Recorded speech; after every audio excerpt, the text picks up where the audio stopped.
Welcome to the June 3rd, 2025 City of Oshkosh Plan Commission meeting. We are glad you can join us. I do see we have a quorum. We have a few housekeeping items to go over before we begin. Please turn off or silence all of your personal communication devices.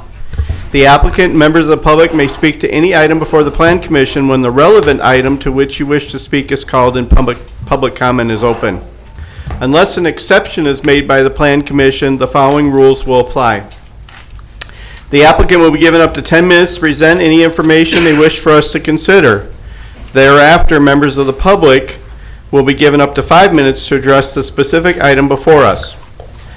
Members of the public may speak once per called agenda item unless a Plan Commission member requires clarification or wishes to ask you a question. Questions or statements from the audience will not be considered. Only statements from the podium after your stated name and address and within the allowed time constraints are taken into consideration. After all community members have had an opportunity to speak on the called agenda item, the applicant will be asked if they have a final statement for us, and then the Plan Commission may take action on that agenda item. The Common Council has adopted rules of decorum for city boards and commissions, including the adoption of a civility pledge. No person shall personally attack a board or commission member, city official, staff, or any other person. No person shall make irrelevant, unduly repetitive, offensive, threatening, slanderous, defamatory, or obscene remarks or act in such a manner as to disrupt or disturb the orderly conduct of our meeting. This includes hand clapping, stomping of feet, whistling, shouting, or other demonstrations. I thank you all for your understanding. On to the agenda. Roll call, please. Councilmember Buelow. Here. Ms. Davy. Here. Mr. Lowenstein. Here. Mr. Bowen. Here. Ms. Shireman. Here. Ms. Prop. Here. Mr. Rucker.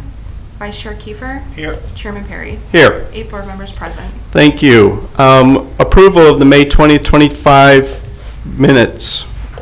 Move to accept as written. Second. Okay, we have a motion on the floor and a second. Is there any discussion on that motion? Any discussion? All right, I'm seeing none. We can have a voice vote. All in favor, say aye. Aye. Any opposed, nay? The minutes passed. Before we get started, I do have two announcements. The first announcement is that Mr. Bellevue has resigned his position on the Plan Commission. That means seat 1 is open.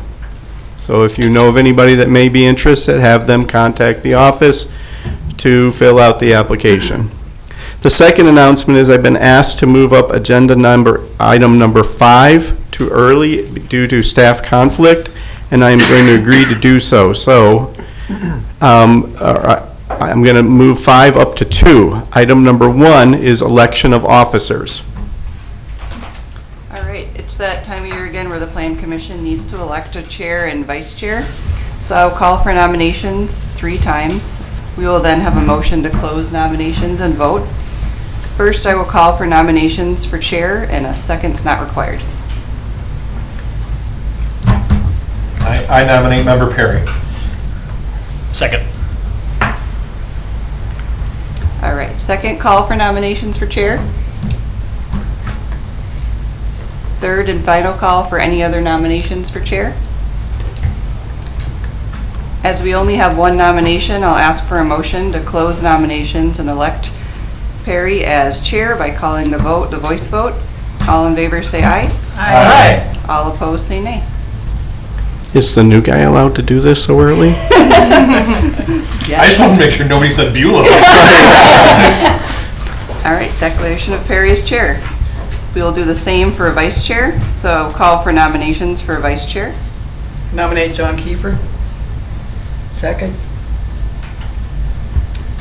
Second call for nominations for vice chair. Third and final call for vice chair. As we only have 1 nomination, I'll ask for a motion to close nominations and elect Kiefer as vice chair by calling the voice vote. All in favor say aye. Aye. All opposed say nay. Declaration of Kiefer as vice chair. Thank you. All right, so to move number 5 up on the agenda, which is a public hearing, text amendments to the zoning ordinance, specifically to Article 13, Section 3442, Subpart J, pertaining to dedications of parkland and fees in lieu of dedications. The City of Oshkosh is the owner and applicant. There are no site inspections. So I would accept the staff report as part of the record.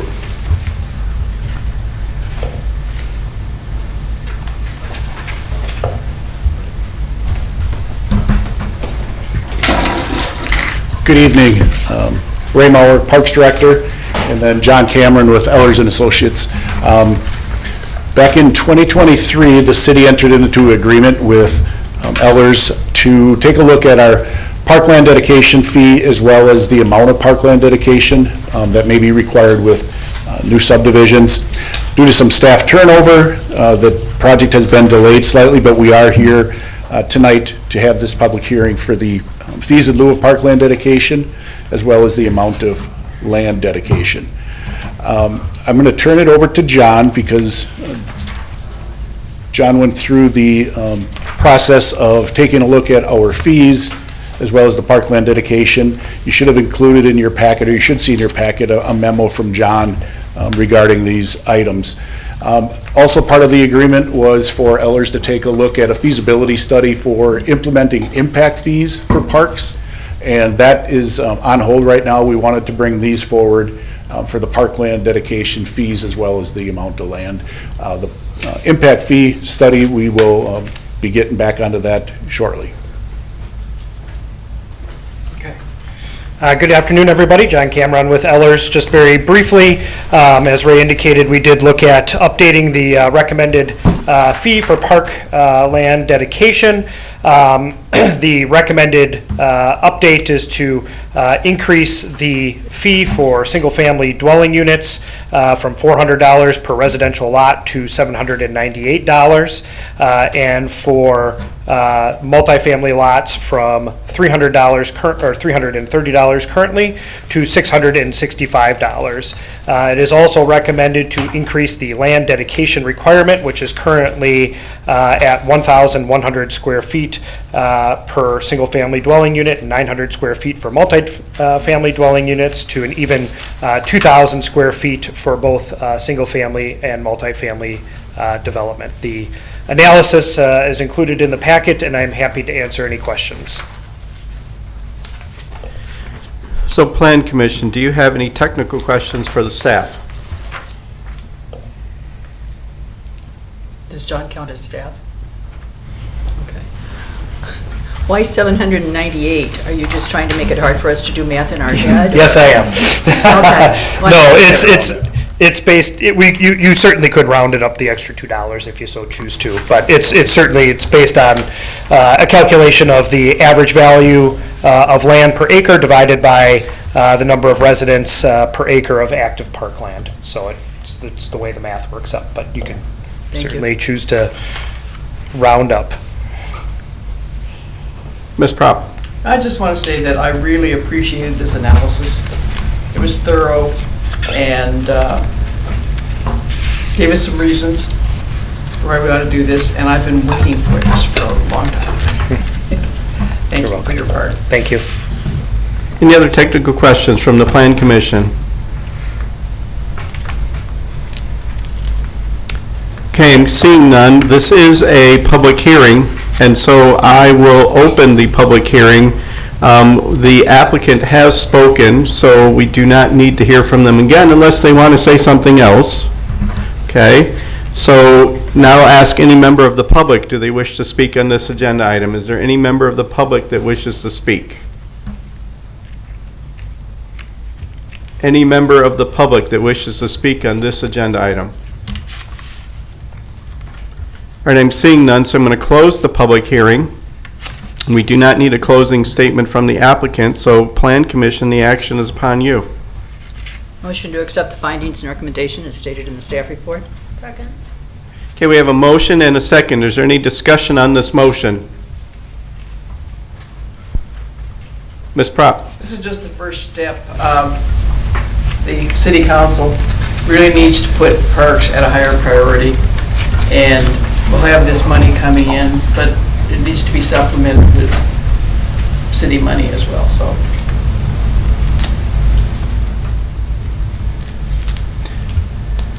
Any other discussion on the motion?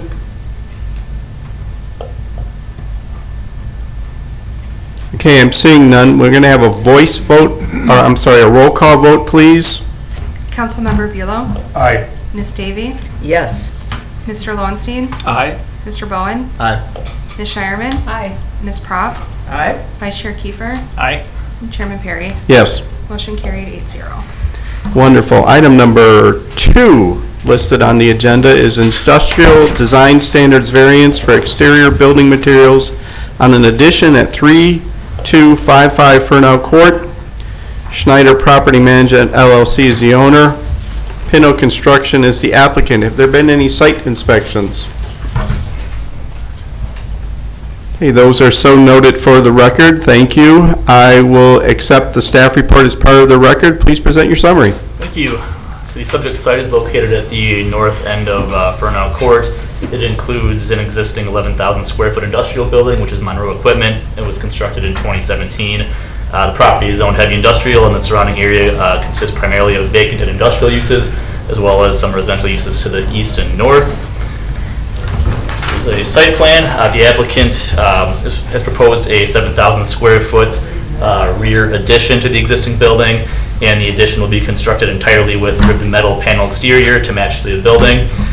So they are requesting a design standard variance as code requires building additions exceeding 50% of the existing building floor area to meet current design standards. Industrial design standards require elevations consisting of non-decorative metal panels to include at least 15% Class 1 or Class 2 materials on all facades. So here are the building elevations. So the applicant is proposing the side of the rear addition as well as the rear facade to be entirely ribbed metal panels to match the existing building. According to the applicant, the exterior materials are intended to provide a consistent appearance with the existing building with matching building height and width and materials. So staff has determined that the proposed exterior materials will not have a detrimental impact on the overall appearance of the site, as the addition is being constructed on the rear of the building and will be minimally visible from the public right-of-way. The proposed materials are consistent with the materials of the existing building, and they are appropriate for an industrial use within an industrial zoning district. Matching the materials of the addition to the existing side and rear facades will result in a more cohesive appearance with the original building than adding Class 1 or Class 2 materials to these facades. So here are pictures of the existing building. And staff recommends approval of the variance request with the finding that the variance will not be contrary to the public interest because the addition will be minimally visible from the public right-of-way and will be compatible with the existing building design. Okay, thank you for your report. Plan Commission, do you have any technical questions for staff? Any technical questions for staff? I do have one. So how do we ensure that the materials are as stated? Because I do remember a situation where there were going to be similar materials and it ended up being spray painted brick. Yeah, we'll be able to verify during a site plan review when they've submitted their final building elevations that they're using those same materials. Okay, thank you. Any other technical questions? All right, I'm seeing none, so we will have public comment here, and I will open the public comment period and ask if the applicant would like to make a statement. I'm good. I think you did a good job just kind of overviewing our case and why we're just trying to have the building flow and be cohesive and look as it was originally built that way. We just feel that if you were to alter it, it would just make the building seem more chopped together and less visually appealing than it would to try and match the existing facade. Can you state your name and address for our records, please? My name is Derek Seminis with Pinto Construction, speaking on behalf of Matt at Monroe Equipment. Okay, thank you. Yep.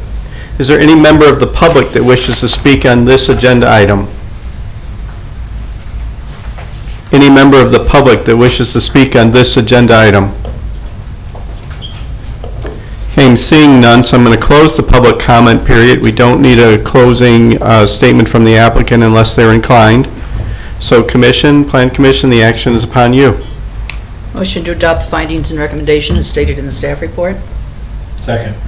Okay, we do have a motion and a second. Is there any discussion on this motion? Councilmember Buelow. I just want to say, like, as a council and as a plan commission, we set forth guidelines, and this is the exact best use for a variance like that, where it makes sense to not try to put a square peg in a round hole, match the same kind of building that is there. So I'll be supporting this. Any other comment, discussion on this motion? Any other discussion on the motion? All right, I'm seeing none, so let's have a roll call vote, please. Councilmember Velo, Aye. Miss Davy, Aye. Mr. Lowenstein, Aye. Mr. Bowen, Aye. Miss Shireman, Aye. Miss Prop, Aye. Vice Chair Kiefer, Aye. Chairman Perry. Aye. Motion carried 8-0. Okay, item number 3 is listed on the agenda is public hearing, zone change from single-family residential 5 district to neighborhood mixed-use district for the property located at 1705 Oshkosh Avenue. Rolock LLC is the owner and the applicant. Have there been any site inspections? And you may include me as well. Okay. Thank you, those are so noted. I will accept the staff report as part of the record. Please present your summary. Thank you. So the subject site is an existing 3/4 acre residential property located at the southwest corner of Oshkosh Avenue and North Westfield Street. And it includes an existing Victorian-style house and detached garage. Here's a view of the existing site. Common Council approved a land use map amendment from light density residential to neighborhood commercial in March of this year. The applicant is now requesting a zone change to neighborhood mixed use district for the subject site, and this is intended to provide appropriate zoning for future commercial use of the property, as the applicant intends to use the existing house for offices or professional services. The proposed neighborhood mixed-use zoning designation is consistent with the 2040 comp plan recommendation of neighborhood commercial for the site, and the proposed rezone will be consistent with the commercial land uses to the north and east of the sites. Also, NMU zoning designations are utilized at corner properties of several residentially developed areas on commercially used streets throughout the city. So staff is supportive of the proposed rezone of the subject site. And here's the conceptual plan, again using the existing house for office or professional service. So staff recommends approval of the zone change with the findings listed in the staff report. Thank you for your report. Plan Commissioner, is there any technical questions for the staff? Any technical questions for staff? Ms. Prop? Is there any reason to put a PD on it? In this case, we thought that there's no need. There are neighboring residential properties, but we do have the buffer yard requirements to accommodate the buffering from lower intensity zoning. Okay, and then they're not anticipating any exterior, any footprint modifications? Yeah, this is their conceptual plan, which at first glance meets zoning requirements, so it could be approved administratively. Okay, thank you. Can you go back to the map? Back. What is the difference in those ones that are yellow? The other properties further to the west? These ones are all SR5 that are neighboring it to the west. But the yellow ones? Oh, that's the land use map. Two-story? So I think the other are two-family land uses. Any other technical questions? Okay, I'm seeing none. This is a public hearing, and so I will open the public hearing and request a statement from the applicant. Is the applicant here? State your name and address for our records, please. Will Steiner, 3220 Shorewood Drive, Town of Oshkosh. I'm here for the applicant, Rolock LLC. I don't have any comments, but I'm happy to answer any questions. Okay, thank you. We'll call you if we have those questions. Since this is a public hearing, I'll now open the public hearing to other members of the community. Is there any member of the public that wishes to comment on this agenda item? Any member of the public that wishes to comment on this agenda item? Okay, I'm seeing none, so I'm going to close the public hearing.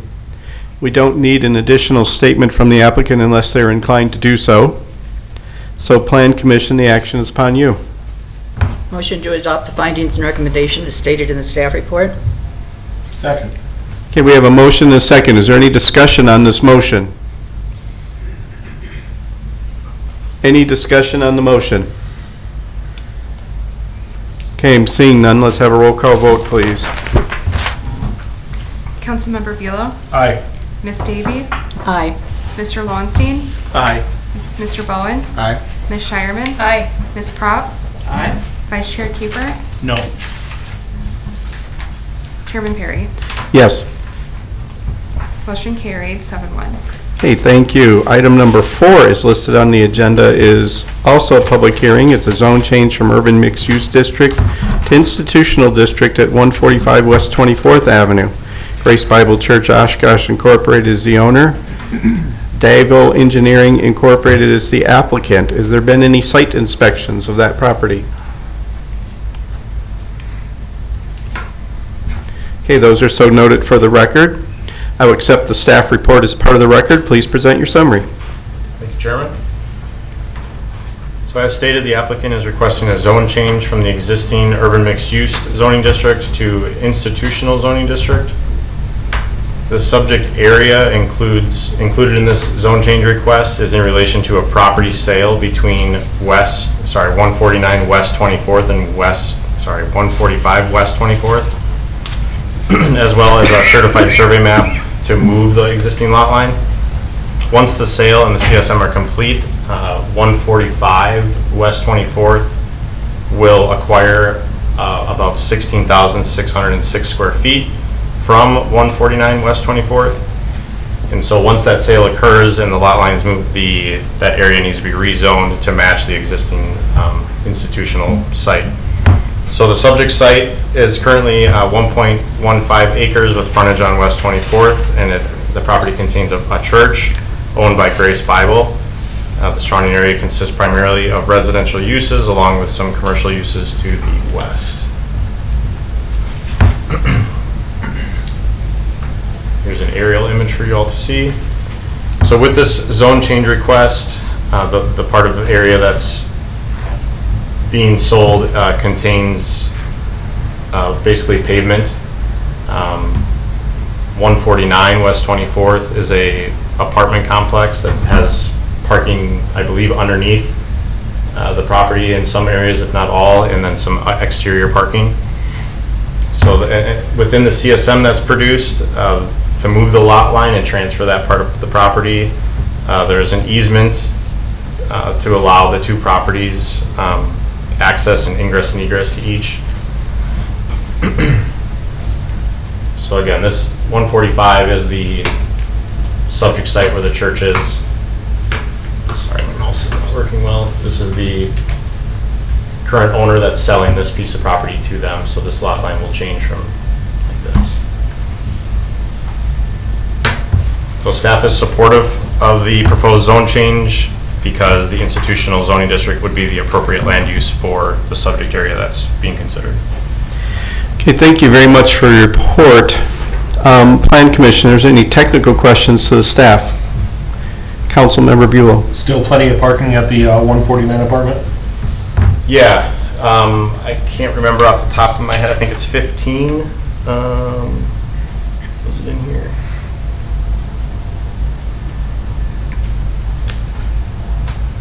Yeah, I think that with the parking that's available outside of the apartment complex and what's underneath, they have sufficient parking for their apartment complex. Any other technical questions? Ms. Davy? Has this area been traditionally used by the church for parking, knowing that the hours would be limited? That was not part of the application and narrative process that they provided. We can answer that if you need an answer. We'll wait for the public comment period. But again, in the CSM documents, there is a easement also included that provides ingress and egress for both of the properties to continuously use that area. Any other technical questions?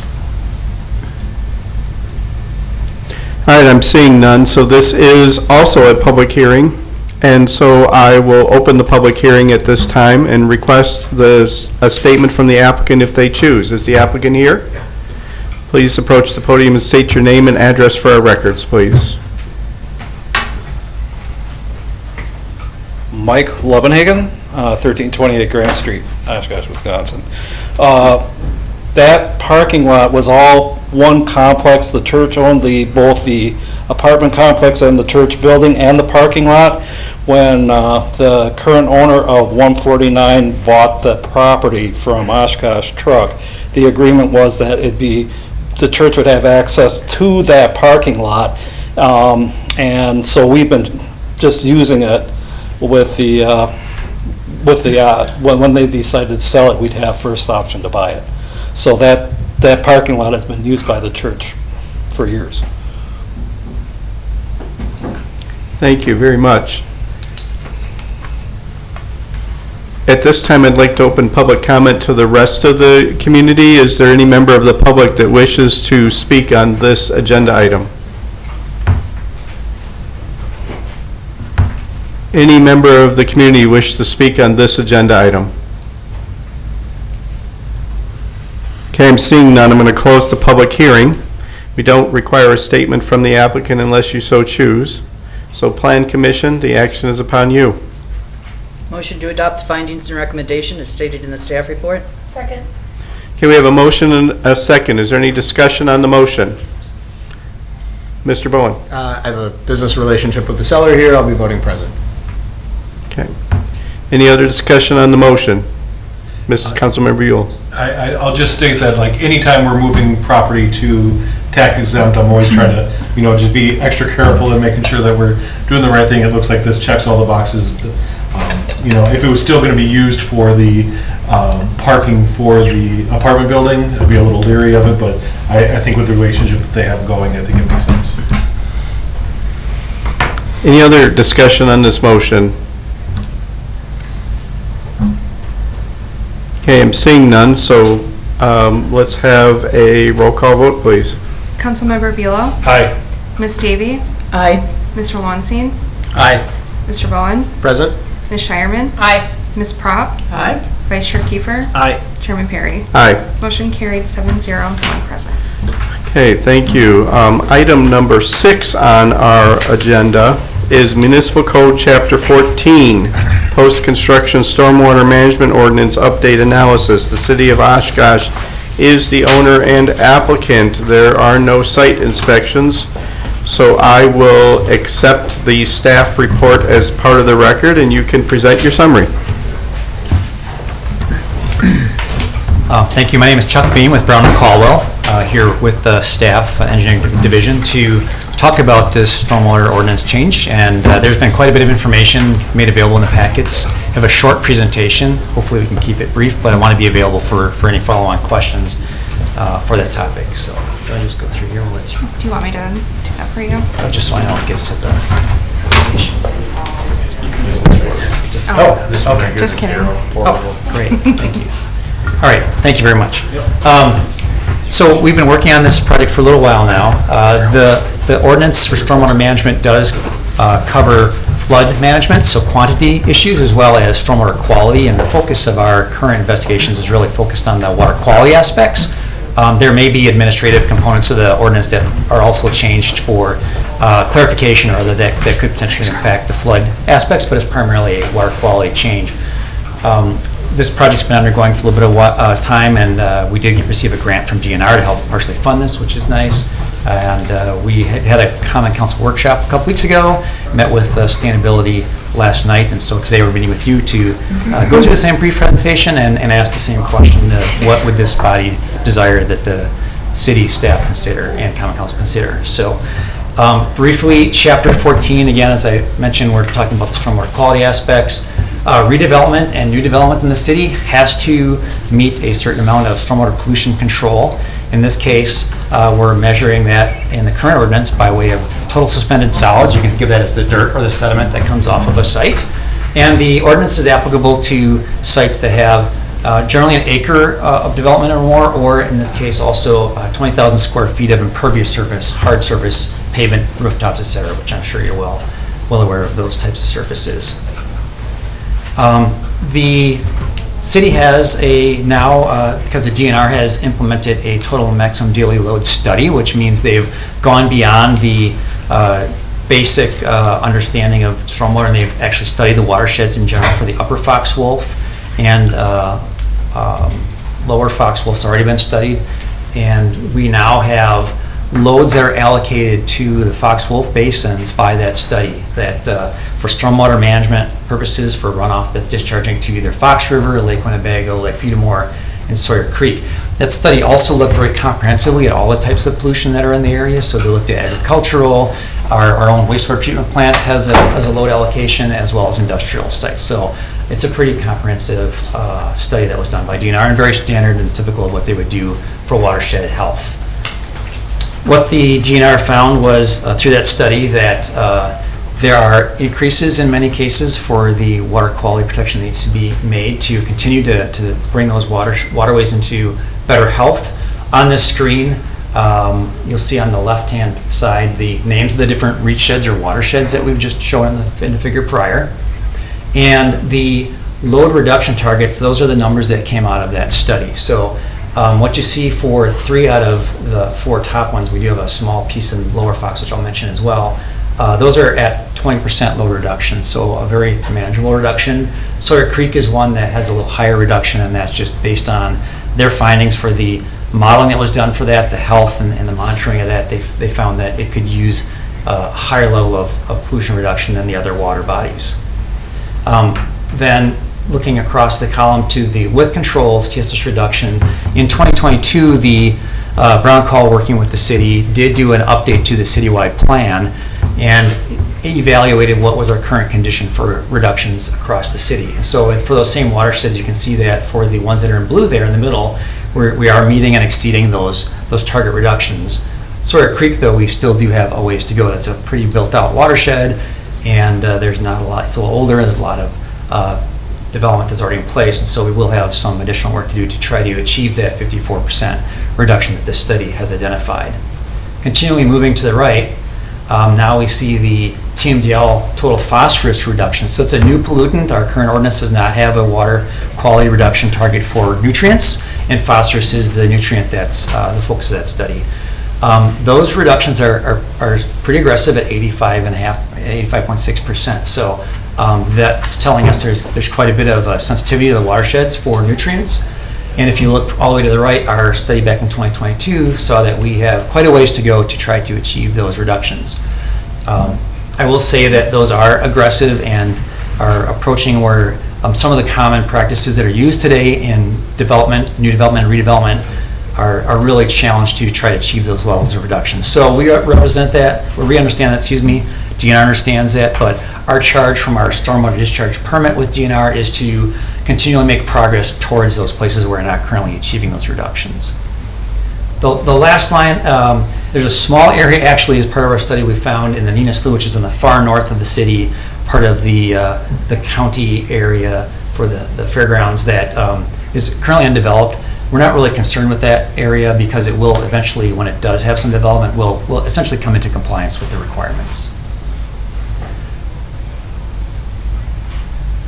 One of the steps we took was to look at our neighbor and our peer communities to see what they're doing regarding any ordinance changes that they are making to try to address these changes now that the TMDL is out there. We found roughly half of the communities that we looked into, which were either peer communities or those in the general area, have moved to incorporating the total suspended solids and the total phosphorus, the TSS and TP reductions into their ordinances right now. Many of those are adopting them just as they showed up in the previous numbers that I was showing you. Some have not completely moved into that for one reason or other, and primarily because there was also a Lower Fox River watershed study that was done previously, so maybe they didn't have the full studies. Maybe it's a timing thing, so we don't know that necessarily. On the right-hand side are the other peer communities primarily that we looked at, or area communities that what were they doing, and they're currently generally holding to those same reductions that we have in our current ordinance of 80%, 40% for new development and redevelopment. I will say that 2 of those watersheds, the Eau Claire and La Crosse, cities Eau Claire and La Crosse, don't have a TMDL, a comprehensive TMDL impacting them, so that seems reasonable that they would have no metrics to move to, so they would reasonably stay with those numbers.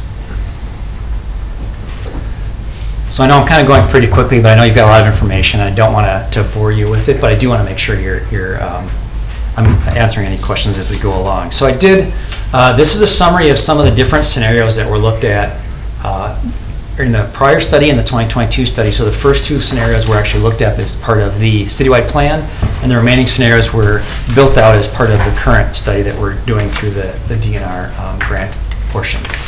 I do want to pause a minute and just kind of talk to these numbers very briefly, because I think that can help kind of give a little bit of context to it. So on the far left-hand side, again, the new development, that's the 80% is the number that we currently have today for new development. So you can see there's a common theme there for some of those values. The 85%. Can I just stop you for a question? Yes. So does that mean 80% from without remediation at all, or is it 80% increase from the current? That's a great question. Thank you very much. It would be 80% from the developed conditions. So a green field that becomes a shopping center, for instance, there's an amount of pollution that runs off with that shopping center. The reduction would be 80% off of that as if it was built, if it was constructed. So not like a greenfield condition.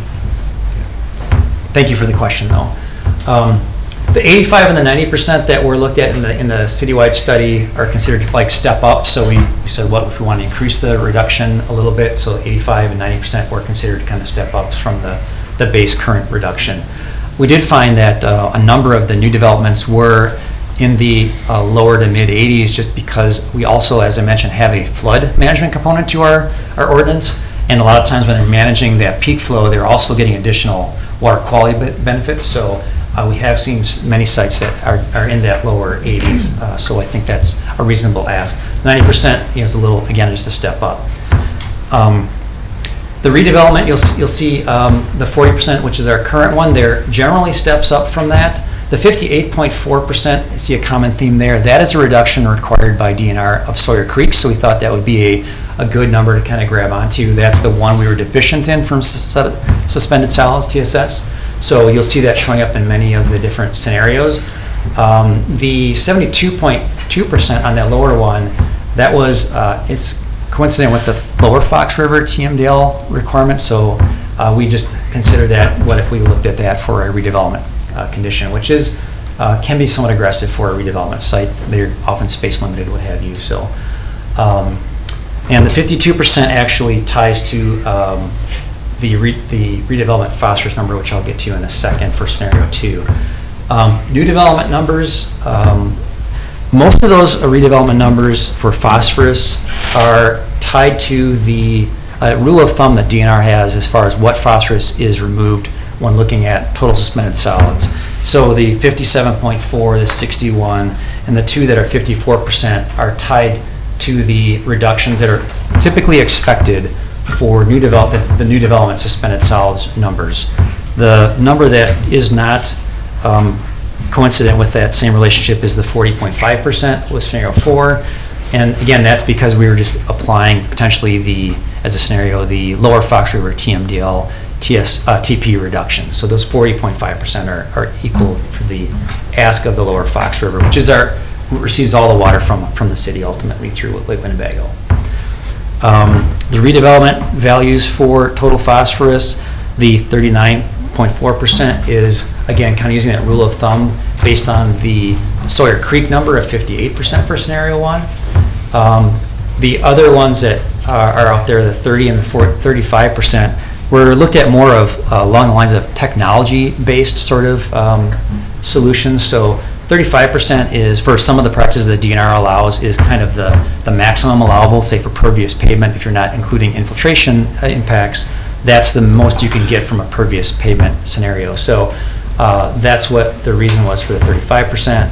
30% for the other two scenarios, 3 and 5, were understanding that in a redevelopment scenario, land can be tight, the drainage is somewhat distributed. Sometimes you can't always treat the entire lot, so we were looking at potentially not being able to treat the entire site, so being a little bit, I guess, more lenient on the phosphorus from a redevelopment standpoint.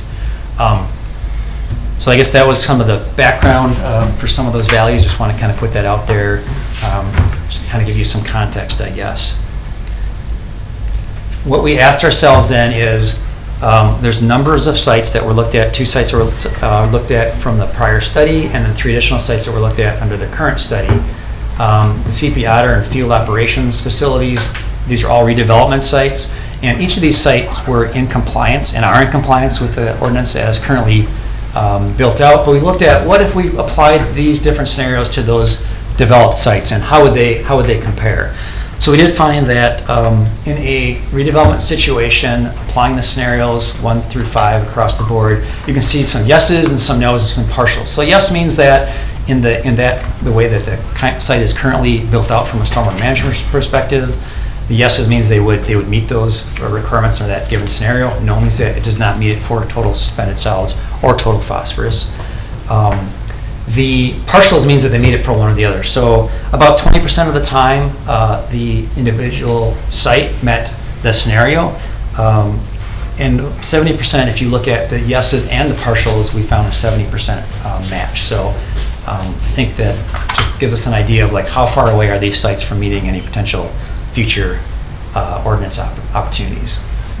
We did the same thing for new development sites. So the WIT being the site that was looked at are the 2022 study, the Valley Vet, and the Red Earth. And the Red Earth and a couple of the prior ones actually came out of the Common Council workshop that we had the other day. So we did see a little bit more yeses, some more positives on this.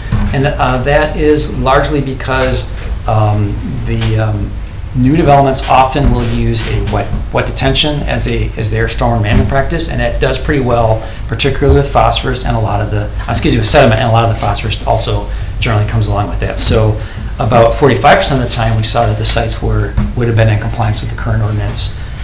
If you looked at the yeses and the partials, we were closer to 85%. So there would be some work if those sites were developed today with an ordinance change, but we see that in the new developments, maybe it's not quite as challenging for some of these scenarios that we presented. We also wanted to ask ourselves a question of like, if these sites were to develop today, what are there practices that we could put in place that were different from what was currently there that would allow that site to be in compliance with the various scenarios? And we did see that by and large, there are very few instances where we had a situation where we couldn't meet the phosphorus or the sediment reductions. So there were a couple of places that we did not go to heroic measures to try to meet those numbers, but in most cases we found that we could do that. And in your packets, there's some more details on the analyses, some of the different practices that were looked at, and also some cost information. So we do understand that there are potential cost impacts to this, so we didn't want to shy away from that. So that is also in your packet.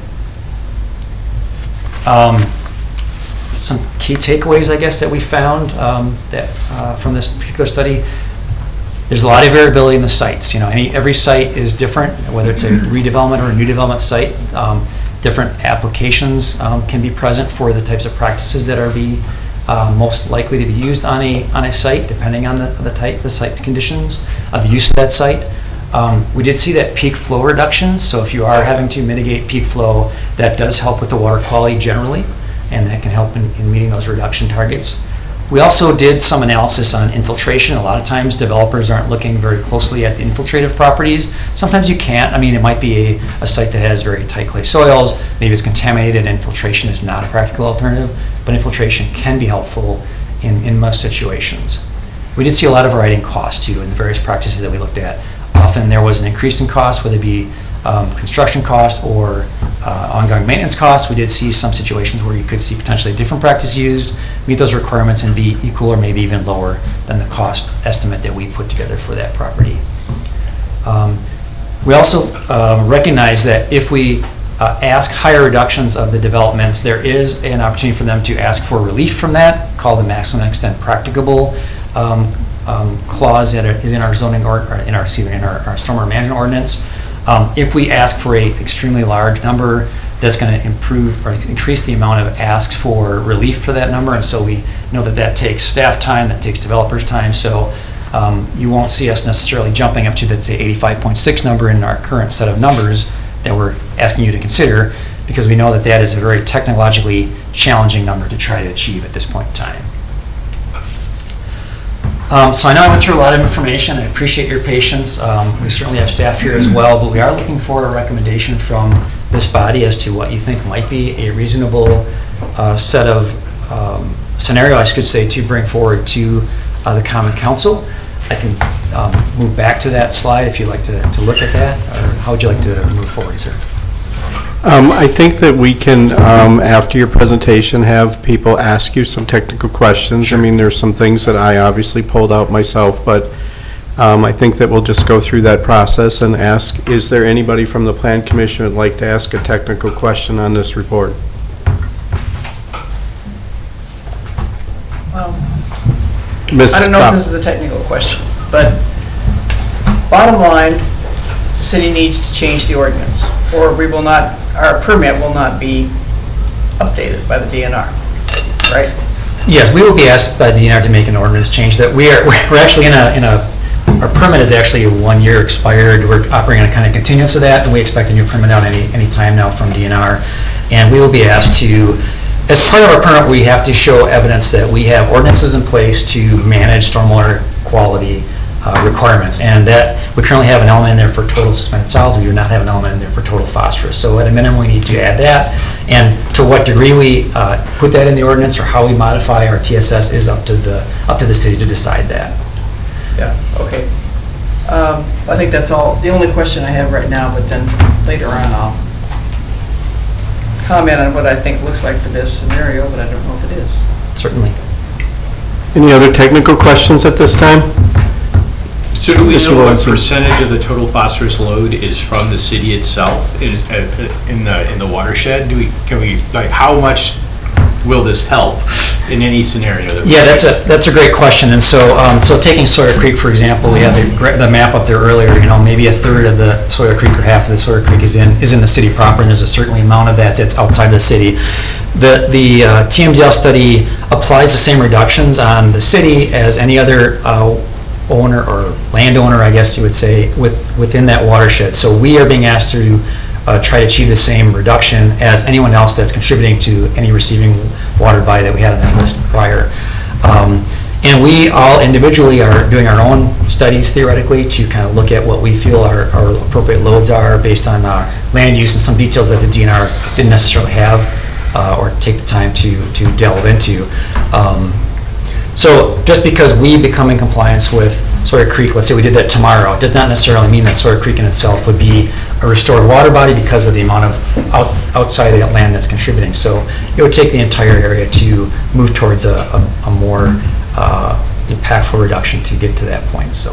Well, I know the phosphorus load in Lake Winnebago is very high, and that sort of the general, common knowledge is that it comes a lot from the agricultural uses on the other side of the lake, for example, and us being in compliance, and the other side, Calumet County not having similar policies, are we? I mean, we should fix it, but how do we balance the overall system with what we can do and the cost for our own city? Yep, totally understand.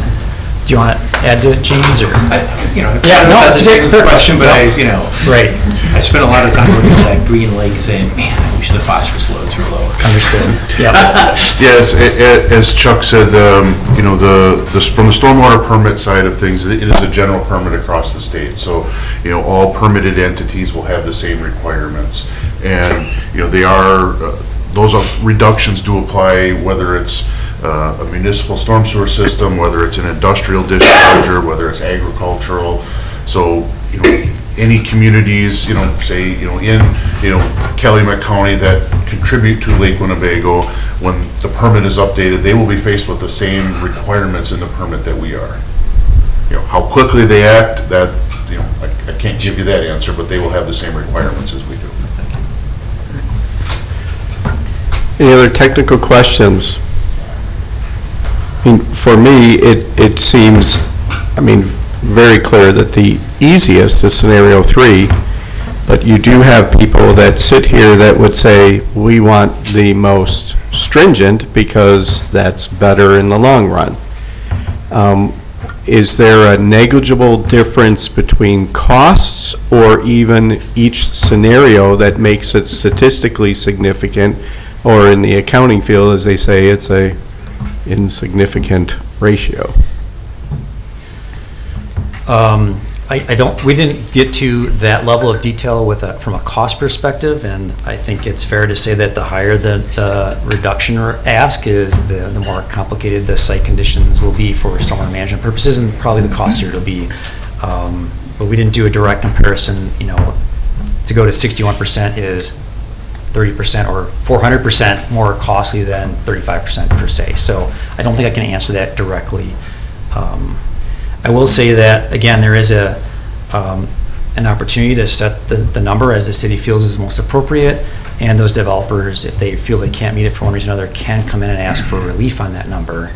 So we have that. That does take staff time and engineering time to kind of vet that out, whether that was a reasonable ask or not. So essentially what you're saying is going for all-out broke and saying we want to be the most environmentally conscious community on the face of the earth would cost the city significant amount of time, because we would expect that there would be developers who would ask for some kind of variance because they may not be able to meet it. I would expect every development would be asking for that, because the requirement, the 85.6% of the TMDL, is really not feasible with the technology that is currently available. So if we were to go to that point, every development project would come in asking for relief under the maximum extent practical, which adds a lot of time to their design engineering plus our review time to go through and go back and forth. There are many communities on that list that I showed prior that did put in that number, actually, and they fully appreciate that they will have to deal with those asks, and they're comfortable doing that. We don't mind increasing our number or putting a number in place that we're comfortable with. We want to try to minimum and be reasonable, I guess, on the ask, but not have some sort of a decent chance to try to meet the numbers, I guess, ultimately, without a ton of extra staff time to try to manage that. And we also recognize that then you get into the, why did we make that decision in that situation versus that situation? It does get a little more complicated going forward, but we feel that most of these values that we're presenting today can be met with the technologies in place, so we don't shy away from those numbers as presented. Can you go back to the scenarios? Sure. Chuck? How much impact does the avian influence have on our waterways? I don't think I have an answer for that. But yeah, certainly there are a variety of sources of pollutants, whether it be phosphorus or what have you, what kind of nutrients you're looking at. So agriculture is certainly an impact, avian certainly can be an impact as well, right? No doubt about it. Okay. Any other technical questions? I think there's a slide, I don't know, if I'm looking at the same, it's on this one here where it tells the different. Yeah, I don't have that in this particular slide pack, but it talks, the slide you're referring to is the different stormwater management practices that were looked at as part of the study, which would include wet detention, biofilters, sand filters, that sort of thing, catch basins, and kind of the different gradations of that. That was in the packet that was provided to this board. So in quite a few of those scenarios, achieving 80% is attainable with a basic type the devices. Device, yeah. Yes, correct. And but going above 80, there's really the wet pond. Are you looking at the TSS or the phosphorus, John? I'm looking at TSS. Okay, thank you. I just want to make sure I was thinking the same thing. But getting up higher than 80% TSS reduction, the wet pond would be the only one that would probably achieve that, and it would have to be a much larger pond too to get higher than the 80%. So when you talk about cost, I think you're factoring in the multiple things that a developer may have to do to achieve a higher than 80% TSS reduction. And then even some of those, like the biofilter, doesn't provide any kind of phosphorus reduction at all. Correct. So just cost-wise, you're asking for more if you're going above the 80%, for sure. Right, and the values that were provided in that table, it can come from model guidance from the DNR and best practices, if you will. And the biofilter in particular, there used to be a reduction for phosphorus for biofilters, and over time they realized that they may actually be as much a source as a reduction, just because of the plant matter. So and the materials that are used typically in building those. Now, if you include infiltration, so there's a little asterisk in that table that if infiltration is considered, that water that settles into the ground and goes beneath those practices, that can be counted. So biofilters, not with a liner or in certain situations, but if there is an infiltration component to it, some of these other practices can get higher values. That is correct, though. Okay. Any other technical questions? Yes, Ms. Davy. This isn't really a question, Tom, but it is addressing something that I think you alluded to earlier. When the Sustainability Board looked at this last night, we, of course, took environmental considerations very highly, but we did also realize that the three legs of the sustainability stool also include economic, and we did factor that into our final decision. We wanted to be sure that we weren't going so extreme that nothing could happen. But the other thing we didn't have at the table last night, I mean, we had people that know a lot about the water and a lot about sustainability, obviously. We did not have any sort of developer. And that was one of the questions that came up was, well, what would developers think of this? And at which point I said, well, maybe we'll get some input on that at Plan Commission. Right. So I thought I'd give it a try. Do you know any? Yes, Ms. Davy, I mean, I do agree with those types of things, and I'm personally very torn between wanting to do what's best for the world in general, but also we have just recently had discussions here about affordability of homes, making developments that were affordable, which I don't think are affordable. And so we put barriers in front of development all the time here. I mean, it's to the point where I don't think people are developing because of all the barriers. And now if we go all the way, that's additional barrier, additional costs. It makes a bigger wet pond. It takes away lots that could be sold to make the development profitable. Another hurdle. And I'm torn between the doing what's right in my soul versus doing what's right for the people in general. And that is the balance that we're here to do, right? So. And this is where the minutes should reflect, and then lively discussion ensued.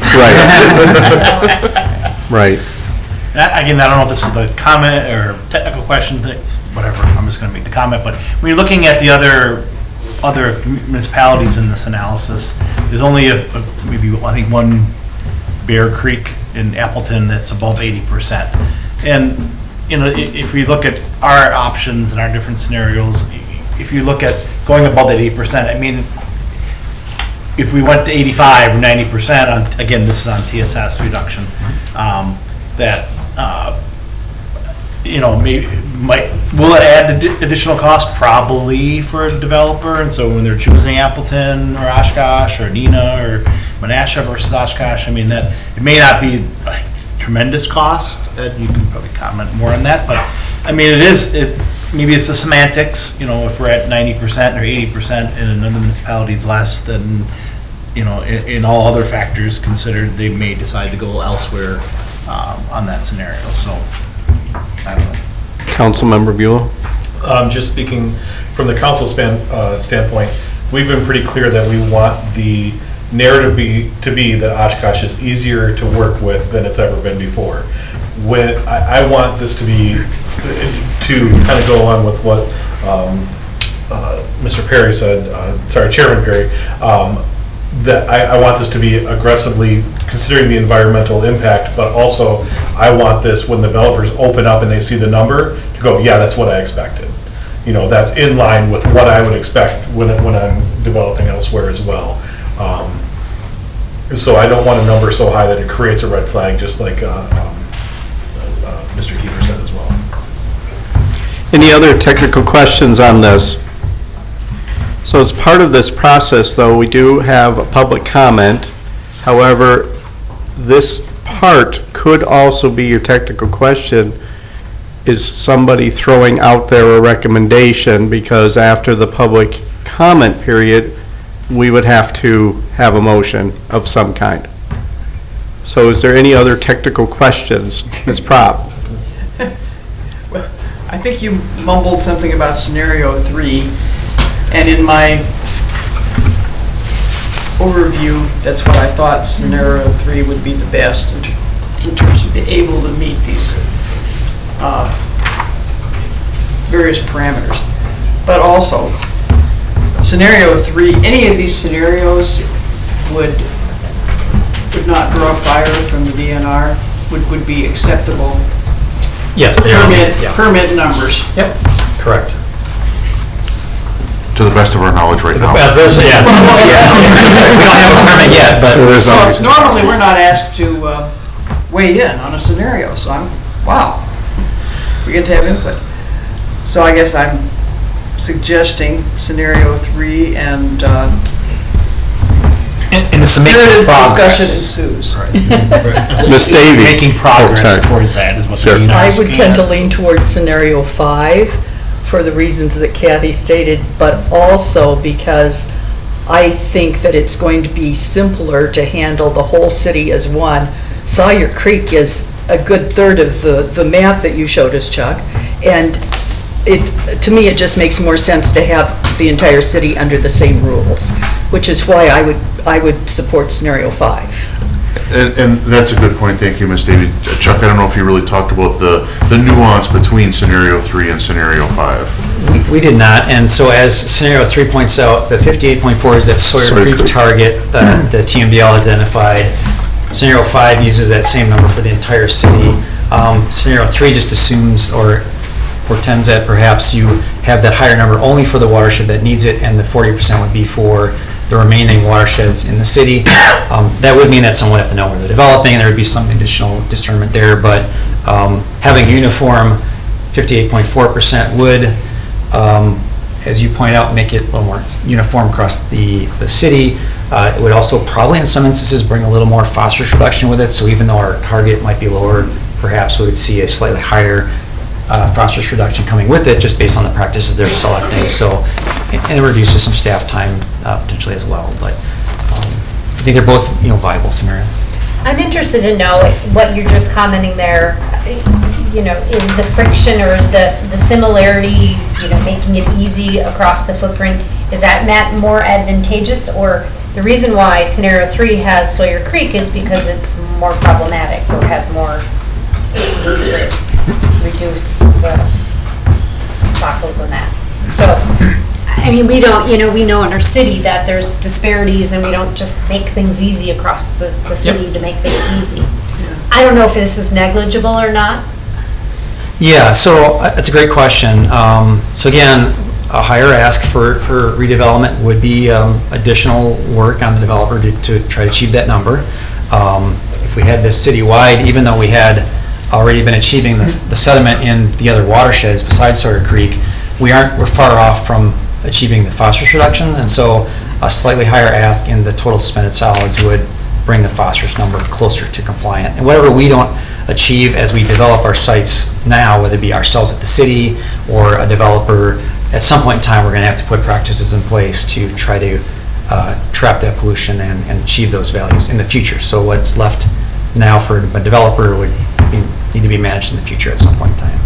Carl, if I may, just one more question, Sure. follow up on that.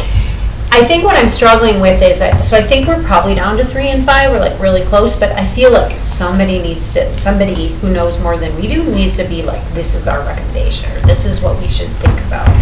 Because it feels like we're talking about just really small percentages at this point, and I don't know. I don't know if it's better to be consistent or not. I'm sort of leaning towards 3 because I don't think we necessarily should be consistent. But if it's negligible, then I'm like, okay, then I understand why we want to be consistent. But I feel like we need a little more guidance from somebody to help us. What did sustainability vote last night? Sure. Even that will help. Sustainability recommended scenario 1, actually, which is the 85%, 58.4, which would be a citywide redevelopment equivalent to the Sawyer Creek ask, and then the 2 phosphorus reductions that ties. And if I can support that a little bit, the reason that we had a 2-hour discussion on it. I'm like, this. It was quite interesting. You should sit down and watch it sometime. We have on our board, though, we have an engineer, we have a sustainability manager. We have somebody who works for Foxwolf Watershed as one of their watershed experts. We had a lot of input on the different scenarios of how you would reduce the pollutants in different ways, and why this might work better here and this might work better here, because, you know, there's a lot of ways to do it, but they don't all work at the same place, you know. One of the scenarios one of the things that was mentioned was you probably wouldn't want to put a water detention base, a wet detention base, across the street from a veterinarian, because maybe the dogs would love to go in there, but they'll stay out of the sand if you use sand, you know. So it was that sort of thing that we really went into the weeds, no pun intended, on a lot of it. But our final decision, I think, came down to the fact that at some point, this is going to happen to save our lake, for starters, with this phosphorus stuff, as the technology gets better and everything. And it seemed to make sense to us that ask high, you can always lower. But we also were very concerned and didn't go with scenario 2, which was discussed, because the concern was for the engineering department and the time it would take them to approve different things. So, which is why now I'm going to go ahead and say again, the reason that on this board I could live with scenario 5 is because it is the higher of the two standards that we're discussing, but we really have to be aware of the fact that yes, economics is important, but frankly the environment is just as important, and we have to recognize that. So that's my take on it, and I'm going to be quiet now. Okay, I do have one additional question for one of you three. What happens if we recommend a different scenario than the other advisory boards have? What's the process after this?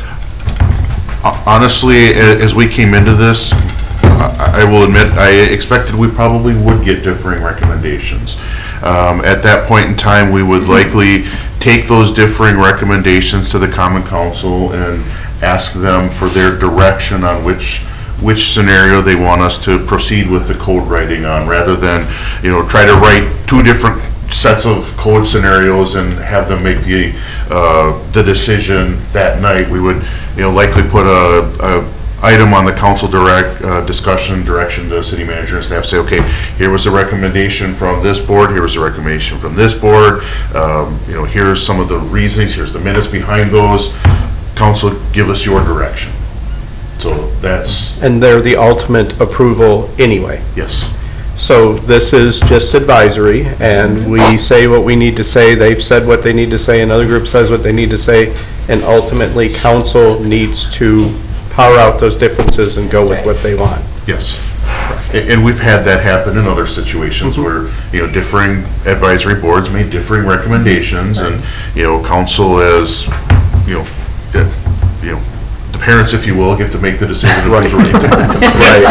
I mean, and so, I don't know how that's but that, just to bring the point, I asked that question purposely because I could say I would motion that we would go with option 5, because ultimately we could all go with option 1 or option whatever, and council could ultimately say, yeah, but we want to go with... Correct. Right. So I would say that we go with what we feel, and if there was an opportunity to make a motion after the public hearing is called, I would probably motion to go with option 5. Mr. Bowen. I will be as lively or as unlively as I possibly can be. I generally, when I come into the Plan Commission, I try to take my big gold chain that says developer off. So usually I'm not here speaking as a developer, but to comment, I guess, on some of that, you know, we don't like paying for anything. So, I mean, like anything here is going to increase cost in some marginal way, one way or the other. The question is, from a Plan Commission standpoint and from a city standpoint, how do we manage those expectations and how do we deal with them a little bit? And you know, I think we have to do something. We can't, like you said, we can't not do anything here. That's not an option, which is why there isn't a scenario 0, which is stay with where we are, right? Which is what we in the development universe would prefer. We love status quo.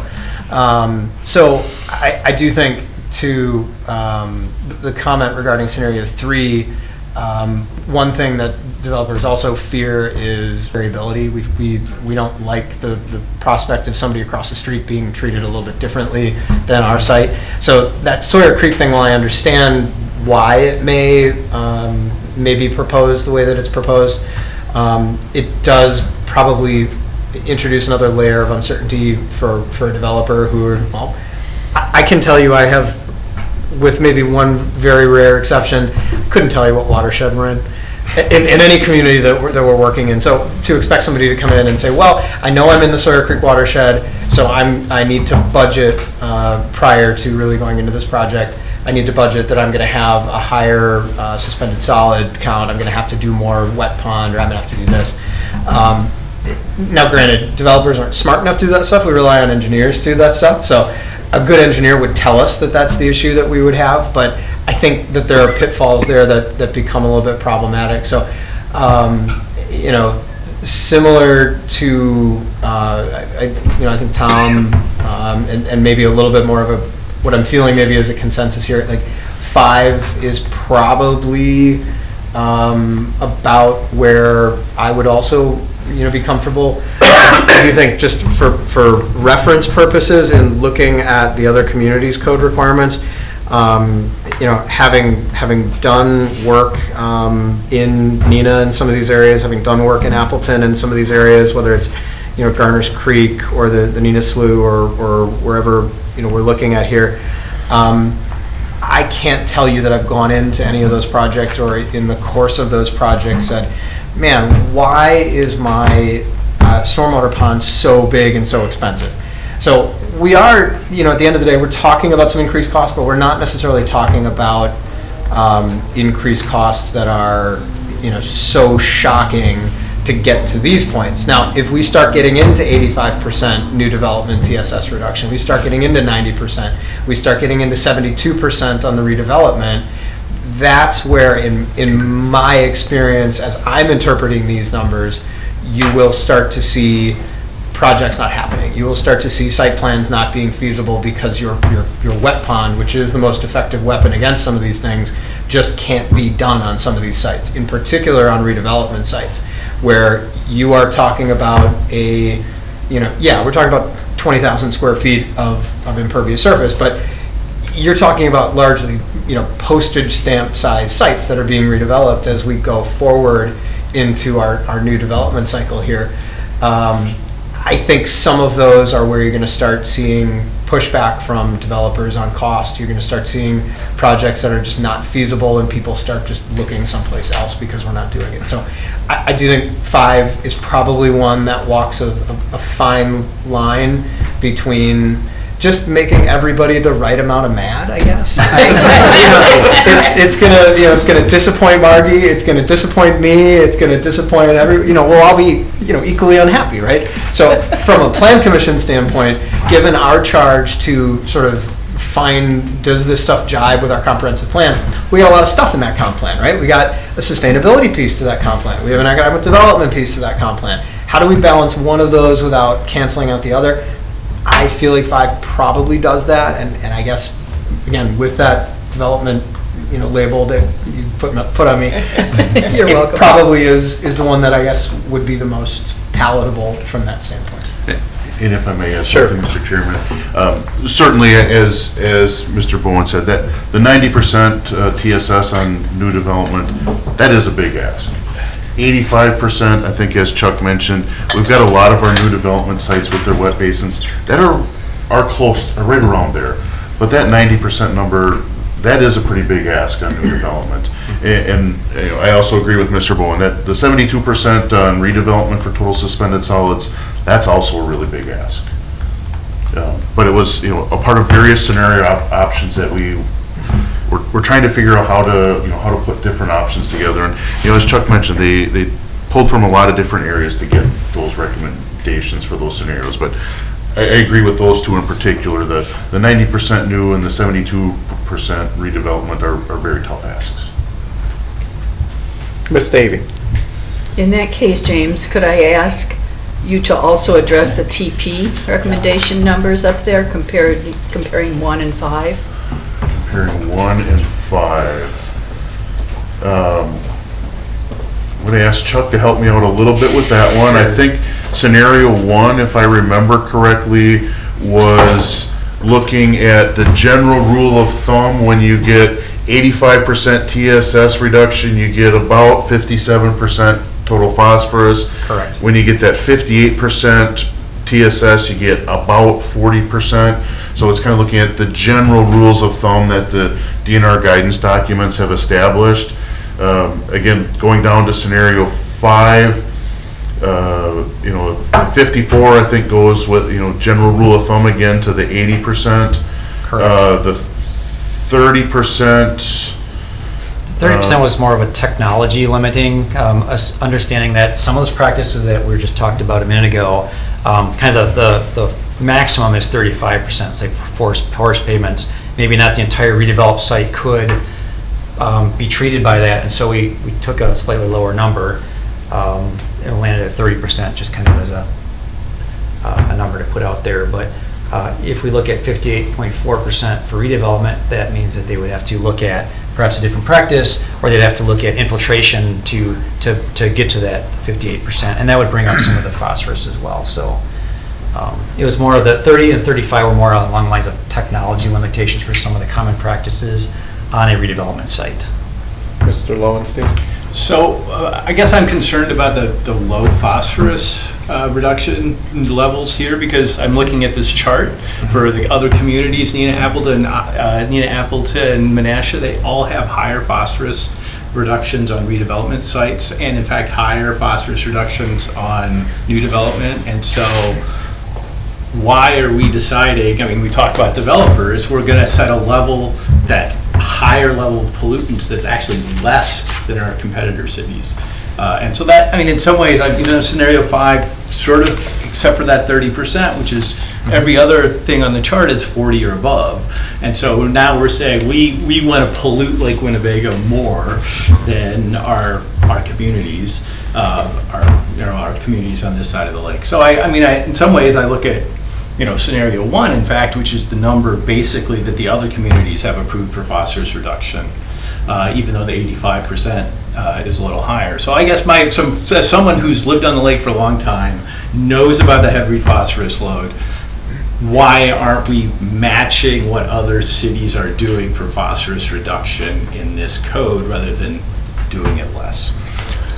So I would lean towards more, I mean, again, we're splitting hairs when you get to this point, but let's, in some ways, scenario 1 says to me, let's get the phosphorus out. Why are we picking 5 that says... Get the phosphorus out of there. That's right. Yeah. I mean, come on, think of August in Lake Winnebago. We're like, we'd like our lake to be clear. I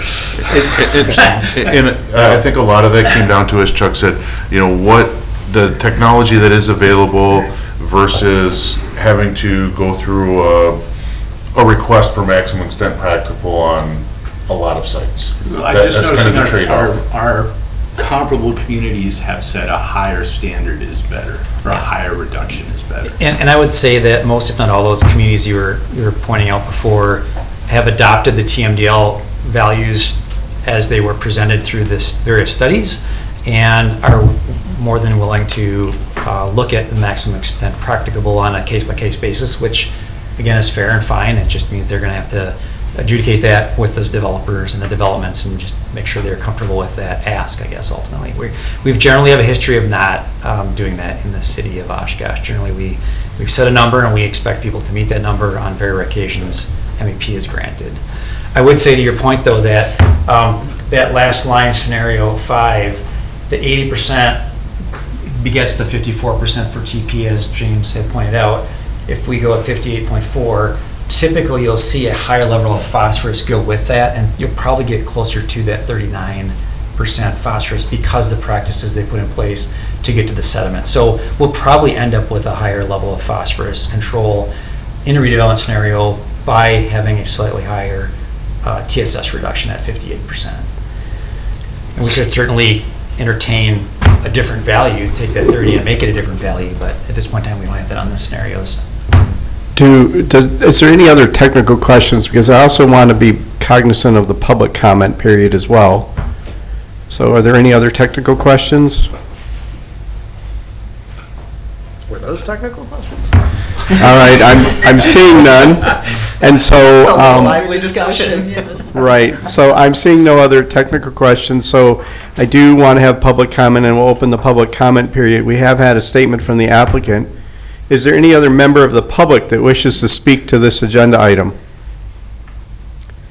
Any member of the public that wishes to speak to this agenda item? I think I'll say something. State your name and address for our records, please. Hi, so I'm Steve Adkins, and my address is in Brookfield, Wisconsin. So I am a contractor that's looking to move to Oshkosh. I happen to be a civil engineer, plumbing, mechanical contractor, and all of this, and 35 years worth of experience in development, and construction. I think I have no bet in this because I want you guys all to like me and approve my project, and I'm here for the workshop afterwards, so I'm not here to get into the politics of any of this. I think it's really important as you're putting these regulations, there's a lot of site selections that will not even make it to the board to ask for forgiveness just based on the higher levels.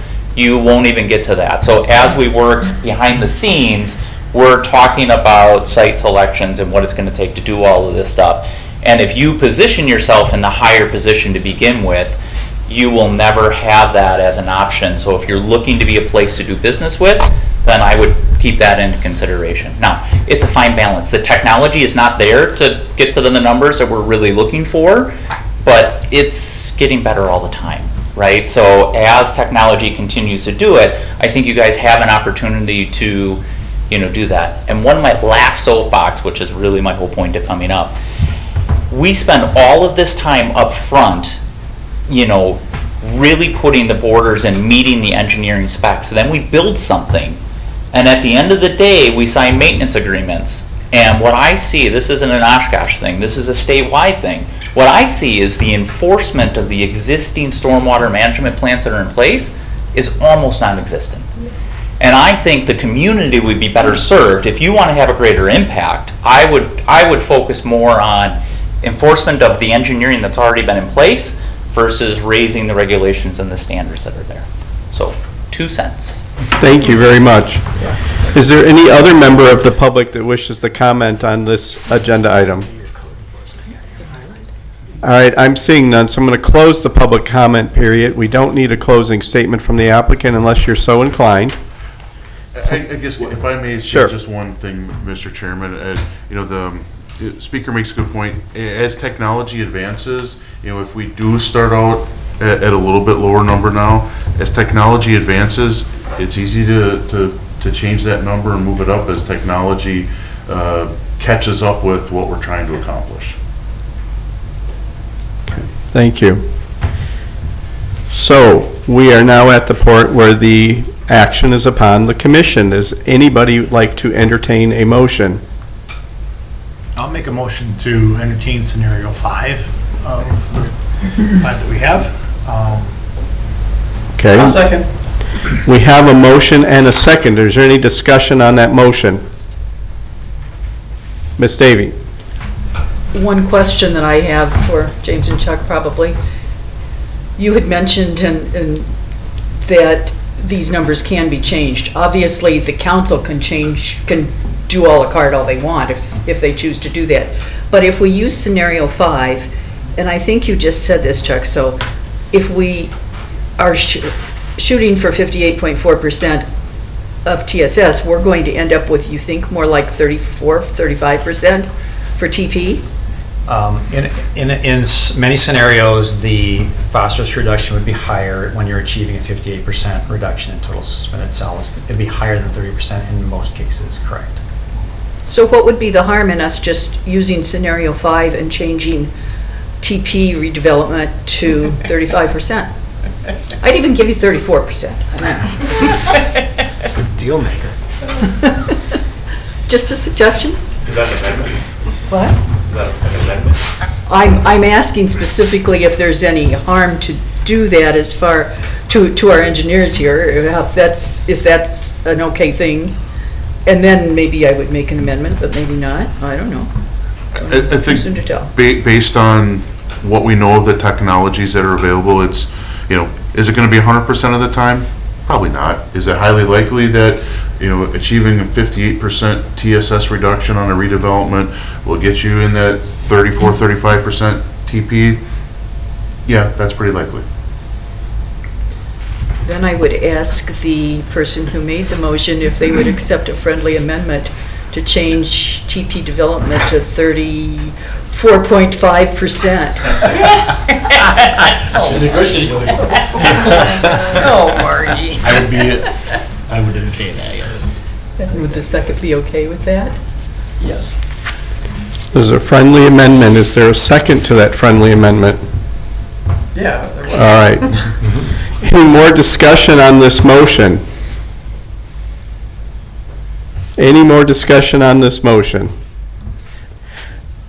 Sorry. I almost put the gavel down. Mr. Bowen? I get it. My concern is not a development concern, it's not anything else. It's a sort of a practical concern of, we say that it's likely that if you get to 58.4%, you're going to get to 35-ish or something like that.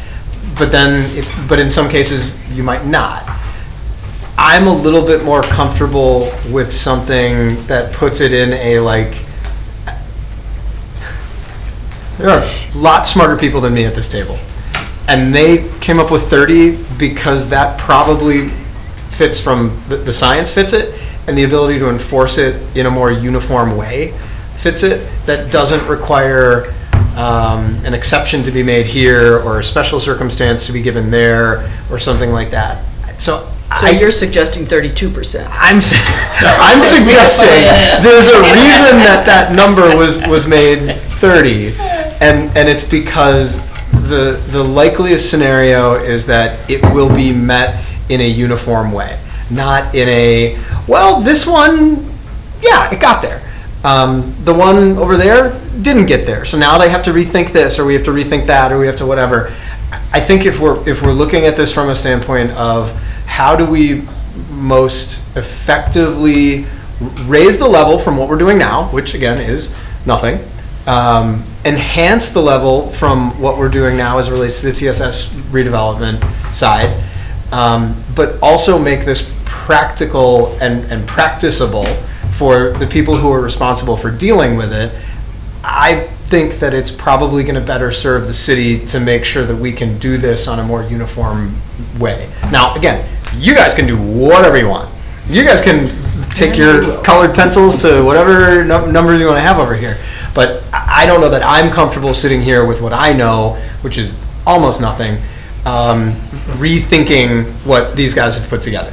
So that's where, I'm fine with friendly amendment. Obviously, I totally understand where you're going with it, Margie, because I do understand that if there was like a uniform way to do it, they would have said that. I like that we want to do more, but I don't know that I'm in support of the amendment the way that it sits that way.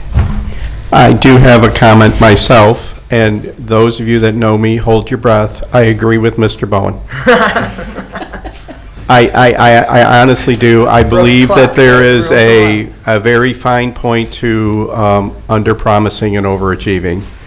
And I think that there's that opportunity here. I would love to see this report a couple years from now saying, here are our numbers, and see that number be over 30 rather than having it set at 34.5 and it come in at 34.3.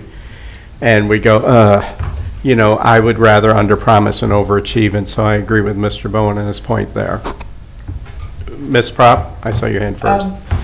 I do too. Now, have we made this part of the main motion, or is this an amendment that can be voted? Well, we're discussing the amendment and the motion. Amendment that can be voted up or down. Correct. Thank you. Mr. Lowenstein. So I would say, I heard our professionals say that 35% is likely at the 58.4%. So I would like to assume that the 30% had to do with the split scenario in number 3, and the number just kind of got transferred down there. But secondly, I would have to say, in the regulatory world, people hit the low standard. They don't say, oh, I really want to overachieve. They say, what's the minimum I can do to hit the regulatory rule that I have? So if we set the rule low, they will meet the low standard.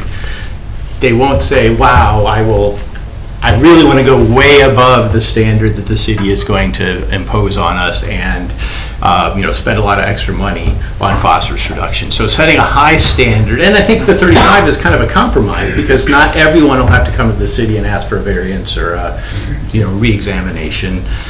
So it sets a scenario where few people look, but most can hit it with a few tweaks. And that sounds like where we were with the technology at the 58.4 level. So that's my sense of this, as opposed to, and I would see an oversight in a different way, that they just didn't get that number to match the number in the other column, as opposed to in the other direction. But finally, I would say, is you set the regulatory standard at a place where most people can meet it, and it's not going to be burdensome, expensive. And I will come back to the last point, that this is still lower than every other community. So we are still under promising compared to Appleton, Needham, and Asha. Okay, Ms. Davy. My last comment on this, honest. If we raise it to 34.5, to me, that says we prefer greener developers here. We want to invite people who do green development. And just that little nudge, maybe that'll help our entire city become greener. Wouldn't that be awesome? Wouldn't you love to be known as Green Oshkosh and not for the color of the lake? I was going to say, we are already known as that. Councilmember Bulow. Spirited discussion. Thank you, Chair Perry. And I just want to comment on something that I think you might have said, and I may be way off. It sounded like you suggested that you would rather have the goal set at 30 and have us hit 31.5 so we could celebrate, rather than the goal set at 34.5 and we hit 33. But the 33, and we failed. But the 33 is a better improvement on the environmental outcome. So I would rather us fail to hit the 34.5 but get a higher result, and be able to work with the developers and work within that, in my personal opinion. Okay. Any other discussion on the motion or the amendment to the motion? All right, I'm seeing none, so we have to vote on the amendment first. So the amendment is to increase 30% to 34% on TP, 34.5% on TP reduction requirement for redevelopment. In scenario 5. In scenario 5. Yes. Correct. Did you get all that? Nope. But you have it recorded? Don't worry, we'll change it up there. All right, so that is the amendment on the floor. We'll have a roll call vote for that. Okay, Councilmember Bulow. Aye. Ms. Davy. Aye. Mr. Lowenstein. Aye. Mr. Bowen. No. Ms. Shireman. No. Ms. Prott. No. Vice Chair Kiefer. Aye. Chairman Perry. Aye. Pushed it over the edge. Okay. 5 Motion to to 4. amend carried. 1, 2, 3, 5, 3. 5-3. Okay. So the amendment has passed, and now the original motion to go with scenario 5 is on the table. Is there any further discussion on that? As amended. As amended. Any further, Mr. Bowen? We're splitting hairs between 30 and 35. I'm happy to vote for this one way or the other, because we're doing better than what we're doing right now. So. Any other discussion on the motion as amended? All right, I'm seeing none. Let's have a roll call vote, please. Councilmember Bulow. Aye. Ms. Davy. Aye. Mr. Lowenstein. Aye. Mr. Bowen. Aye. Ms. Shireman. Aye. Ms. Prott. Aye. Vice Chair Kiefer. Aye. Chairman Perry. Aye. Amended motion carried 8-0. All right, wonderful. Last item on the agenda tonight is adjournment. To adjourn? Thank you, Mr. Chair. Second. You're welcome. And so we have a motion, a second. Any discussion on this motion? All right, we can have a voice vote. All in favor, say aye. Aye. Any opposed? We are adjourned. We do have one.